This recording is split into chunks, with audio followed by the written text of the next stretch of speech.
Pull up the chat room so I could see what you guys are writing to us.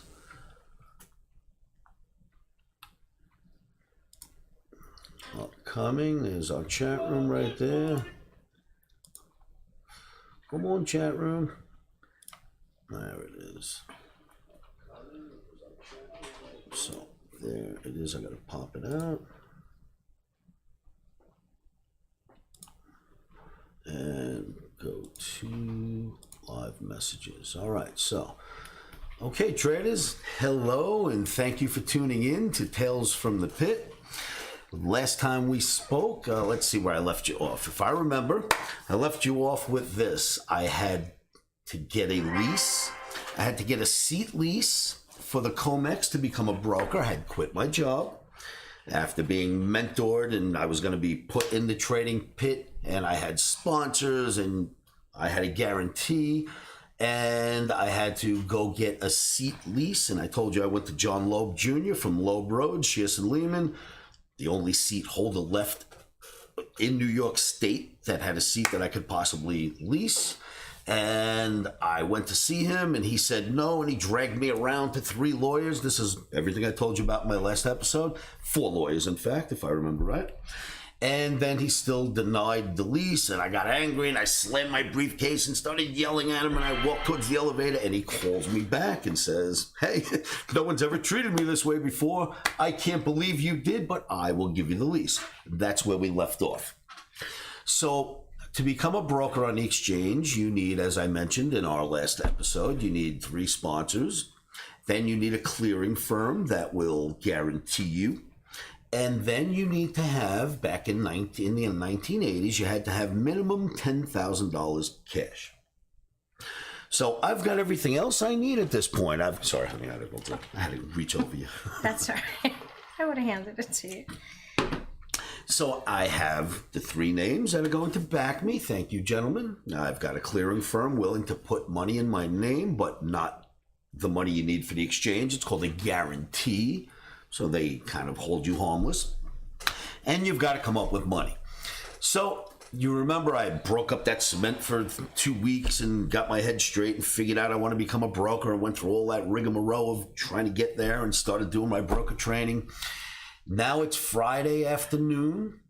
On Monday morning, if I don't walk into the exchange with $10,000, everything that I've accomplished, getting the seat lease, getting the people to back me as my sponsors, and getting a company to guarantee me as a broker, will all go out the window 9 a.m. Monday morning. My time is up. So right, all of this will have been for nothing, and I'm going to be a guy without a job, and now I'm not a broker either. So it's Friday night, and I'm elated that I got my lease, and Mr. John Loeb Jr. said yes, and fantastic, and I come home and I tell Lisa all about it, and now we need money. Where are we going to come up with 10 grand? I mean, this is in the 80s, and we own this. We bought this 2-family house. We were just married. I drove a cab every night for years until we saved enough money to put a down payment on a wrecked piece of crap. So we're newly married. We have a new house. I've got no job. and if I don't come up with 10 grand tomorrow, I don't even have the prospects of a job or a future. Now, I've been doing analysis for 5 years, and I'm entrenched in this business, and this is all I ever want to be, and I am off the floor with no job. All right. Where are you going to get 10 grand from? So I start calling various members of the family and this one and that one, and I'm not embarrassed to say my family couldn't afford to come up with 10 grand at once. I mean, who's got it? No one's got 10 grand in the bank, and now it's Saturday. Getting into Saturday night, I've exhausted almost all the people I think I could call for money. You know, there's some stores across the street. I mean, I kind of was breaking and rob one, but it's not my personality, right? It's not who I am. How am I going to come up with money? Now, if you have listened to some of these tales from back in the beginning, I didn't come from the best neighborhood.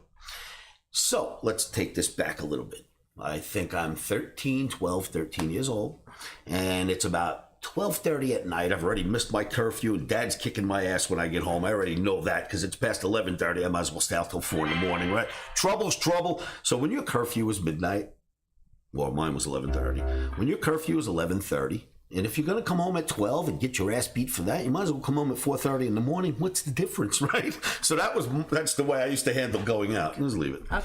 So that's the way I used to handle going out. I just, we missed curfew. I told my friends, that's it, I'm getting beat anyway. I'm staying out till the sun comes up. Anyway, so I'm in my neighborhood doing my thing with my friends growing up. It's about midnight. I'm walking through what used to be railroad tracks on Staten Island, the old tracks. Well, the tracks have been removed. The stations are there, and it's just a dirt road at this point where tracks used to be, and that's where all the kids walk through. We avoid streets, we avoid cops, we avoid parents. You remember the days you had to stay away from your parents? Well, we would always walk through there.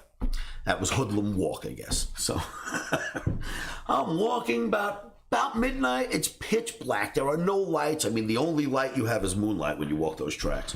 And I trip over something. Literally, I trip over it.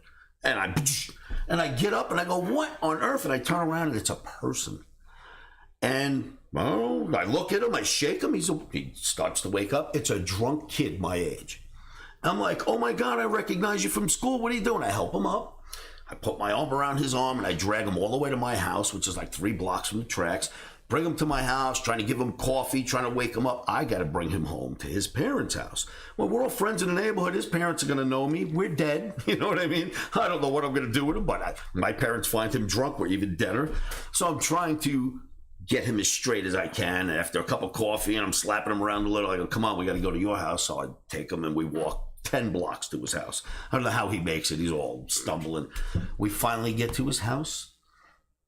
Mother opens the door. What did you do to my son? He's drunk. She pulls me by my hair, pulls me in and starts beating me, kicking me, ripping out my hair, hitting my arms.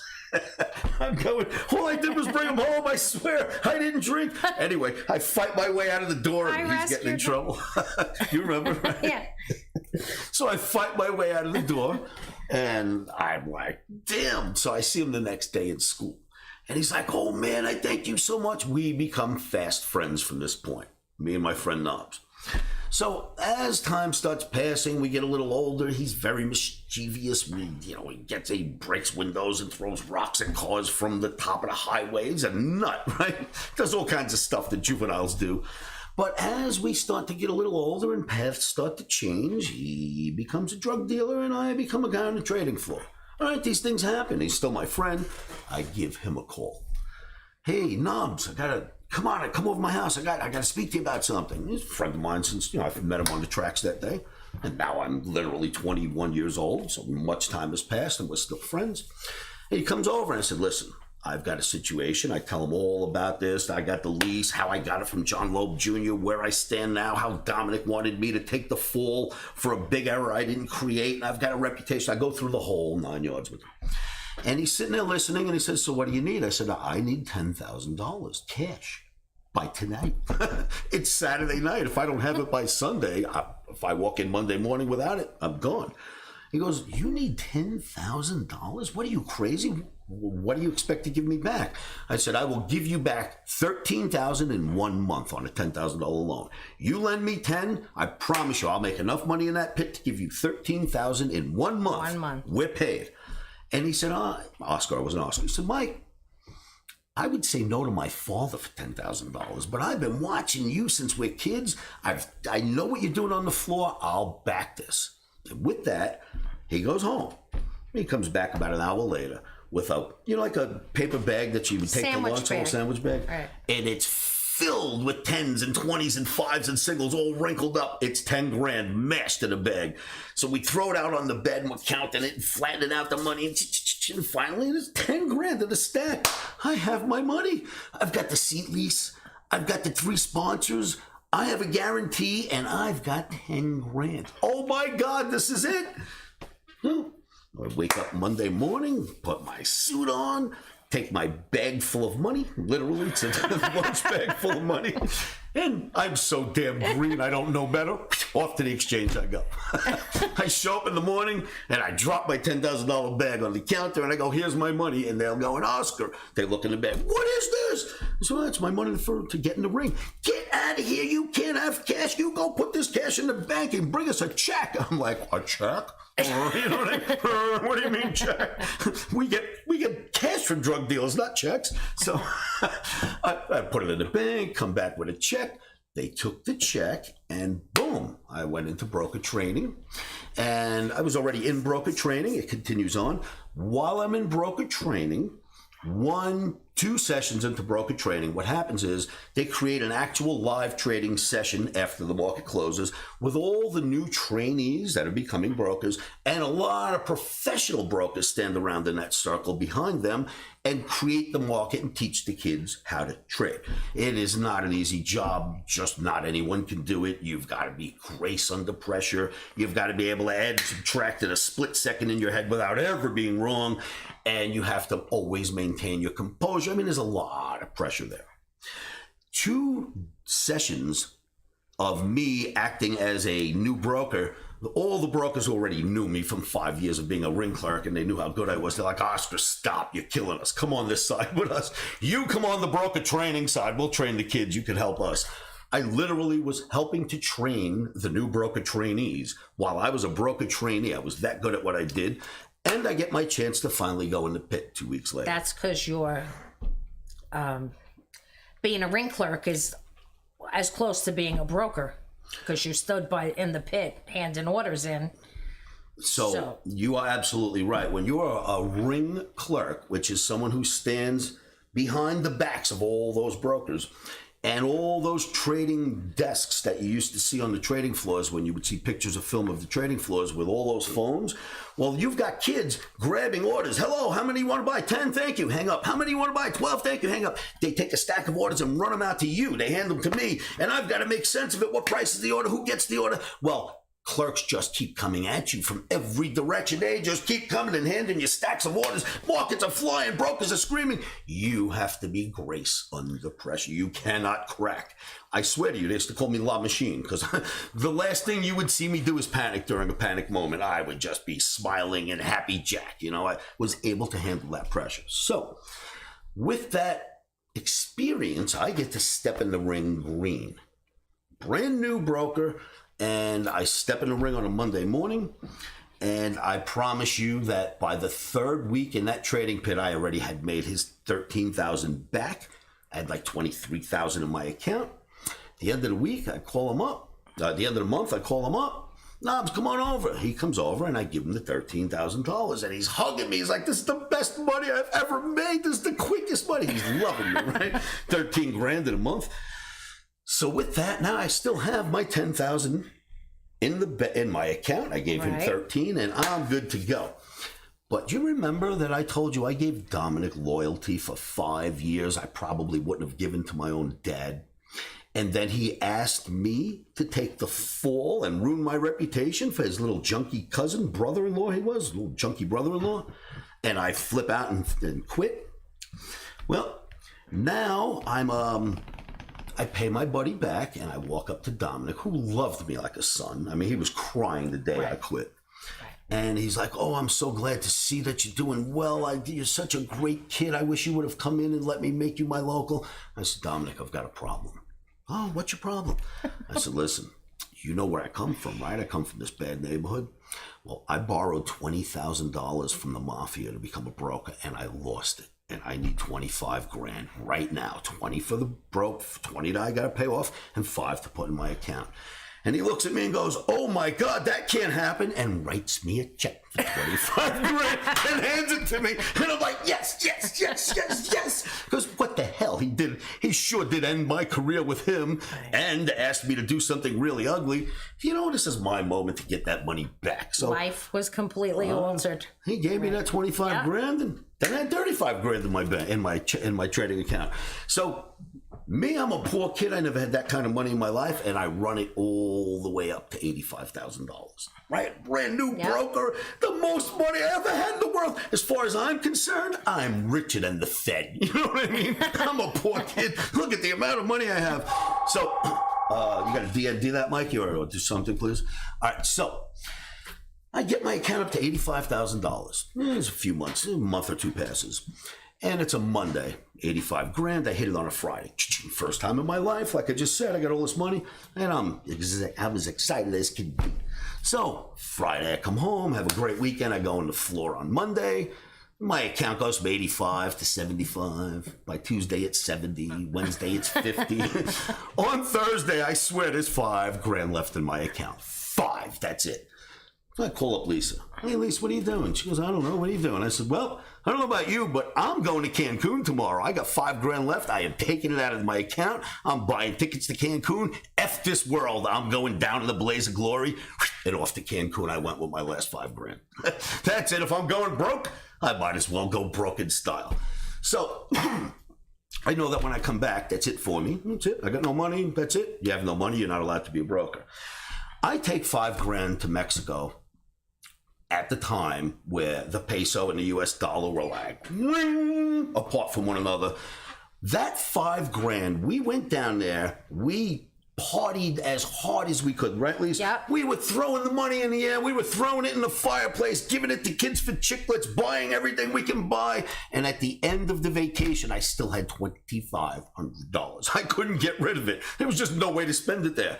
So I come home, I throw the $2,500 in my trading account, and I swear a month later, I was back to $85,000. All I needed was a break in the action. And from there, I was able to start moving forward. But you must remember, now I'm a poor kid on my own. And even though I've got that $35,000 that I had, which I got it up to 85, down to 5, back up to 85. Well, you need hundreds and hundreds of thousands of dollars, millions, and a big firm behind you if you're on that floor. Here I am, Mr. Oscar with Mr. Mike. Well, I am Oscar at this point. I became Oscar. I'll tell you all about that soon. So I am on the trading floor with no backers, no nothing, no daddy behind me, no company behind me, but there is this. Dominic let me handle his customers for 5 years. They liked me more than anyone in that company. What do you think? When I started my own company, I wasn't going to make some phone calls? I had a ton of business the first day I ever stepped in the ring. Am I lying, at least? The day I stepped in the ring, business just came to me. Poof, Oscar, you're a broker? Here's my book. You were Michael J. Carboni Company. Oh, weren't you? I had business to the point that I was being threatened by brokers right away. How dare you? We are brand new in this business. Who do you think you are? And I would say, who do I think I am? Well, you know what? You're a really tough guy up here with your trading muscles, right? You got lots of money, lots of muscles. You're a real tough guy up here. Let's find out just how tough you are. You know, I come from a place, let's see how this works. It's like we're in high school up here, right? Well, when the bell rings at 3 o'clock, I'm going to be waiting downstairs at the bottom of the elevator for you to come down, and I'm going to beat the shit out of you. I'm going to kick your ass with my fists. Let's see how tough you are tomorrow with your muscles. And this is what I tell them. It's like 1 in the afternoon. This is like the biggest guy in the exchange. He intimidates everybody. In fact, I ran across the ring and got in his face, and I don't think I could tell you on this camera what I said to him, but I got in his face and I said, I am going to wait downstairs, and what I'm going to do is I'm going to stick my you-know-what and you're nowhere until your hair grows back on your head. When I'm done with you, I'm going to kill you. And I walk away in front of everybody on the trading pit. And they all go, ooh. I am brand new in the pit. No one knows what I'm going to do. This was my first day in the pit. And in fact, let me tell you the whole story. When I get in the pit, one of my sponsors is a guy who says to me, Oscar, listen, there's a guy, Stevie, who's going to be really intimidating. He's going to bother you. And you have to let him. There's a pecking law up here. And I said, yeah, maybe there is. But I'm not from up here. I'm from the street. But here's what I'll do. So I turned around and said to my buddy JD, I said, I will give you this. He's your friend. You want me to respect him. There's a pecking order, so I will give him 3 chances. If he messes with me more than 3 times, the deal's off, JD, and I'm taking care of myself. And he goes, all right, do what you got to do, kid. So about 9:30 in the morning, he says something across the pit, and the whole pit laughs at me. He intimidates. He says something to make me look stupid. I'm a new broker. Now, you can't let that happen. You can't have a bad reputation in that pit. People will abuse you. So I look at JD and I went, JD, that's once. I won't say a word. I'm grinding my teeth because I want to get back at this guy. But he's a big guy. I got to respect him. About 12 in the afternoon, he says something else, and the pit laughs. And I turned around and said, JD, that's 2. He don't get more than 3. Well, about 1:30, 2 o'clock, there's an hour left till the close.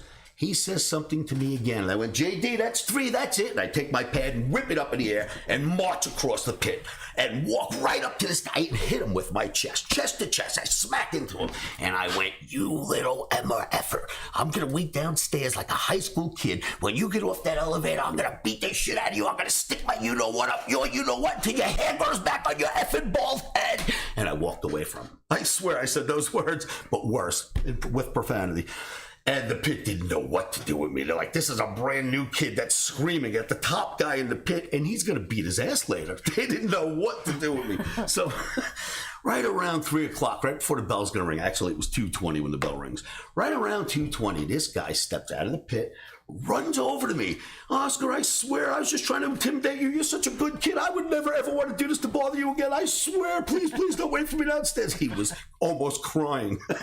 Now, this is one of the biggest guys on the floor. In fact, this guy was such an a-hole on the trading floor that he had fired and abused so many people that one day on a Friday, we all made a deal.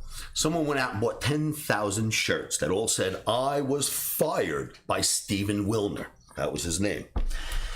Everybody wore the shirts to the exchange on Monday. 10,000 of us came in, all wearing a blue shirt with white letters that said, I was fired by Stephen Wilner. And we all walked in. He's Stephen Wilner. So I kid you not, I think a third of the people who wore those shirts were fired by him at some point.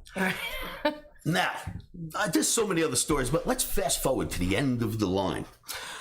Years later, and you'll hear some insane stories that get you to this spot. But years later, I decided to move my operation out to Vegas and become the OMNI and do what I do today.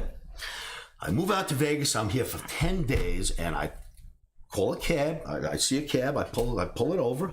I get in the back seat. This guy turns around and looks at me and says, where do you want to go? And it's Stevie Wilner, a effing cab driver in Vegas. And I looked at him and went, oh, look who it is. I threw him a $100 bill over the seat and said, take me home, asshole. And that was it. How's that, Stevie Wilner, for being such an asshole to all of us on the trading floor? How'd that feel being a cab driver in the end? So anyway, boy, this story is going to start getting really wild. I kid you not. I am just at the tip of the iceberg of some of the insanity that's going to come your way from my career up there.